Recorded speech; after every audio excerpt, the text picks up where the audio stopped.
নমস্কার বন্ধুরা, আশা করছি সবাই ভালো আছো। আমিও ভালো। তো দেখো, তোমাদের সামনে আমি একটা নতুন ভিডিও নিয়ে আসলাম।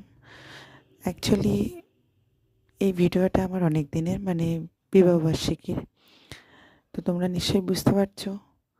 হ্যাঁ, আমরা গিয়েছিলাম বিবাহবার্ষিকীর দিন জংশনে, আলিপুরদুয়ার জংশনে ছিন্নমস্তকে।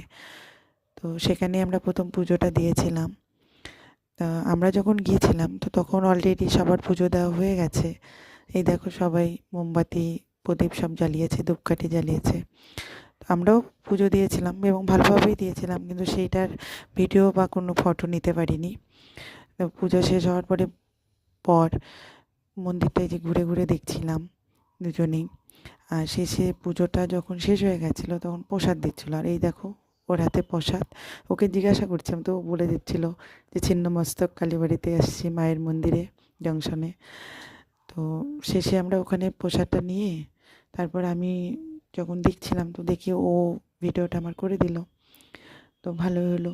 যাই হোক, তো এই মন্দিরগুলোতে যখন যাওয়া হয় সত্যিই একটা অন্যরকম শান্তি আসে। তো যাদের মনে একটু অশান্তি বা অস্থির থাকে তারা মন্দিরে কিন্তু ঘুরে আসতে পারো, ভালো লাগবে। কারণ ওখানে আমার তো খুব ভালো লাগে মন্দিরগুলোতে যেতে। তো সেদিনকেও গিয়েছিলাম অনেক মন্দিরে। তো পরবর্তী মন্দিরগুলোর ছবি পরে দেবো। আজকে এই ছিন্নমস্তক মায়ের ভিডিওটাই থাকলো। আজকে এখানেই টাটা, ভালো থাকবে সবাই।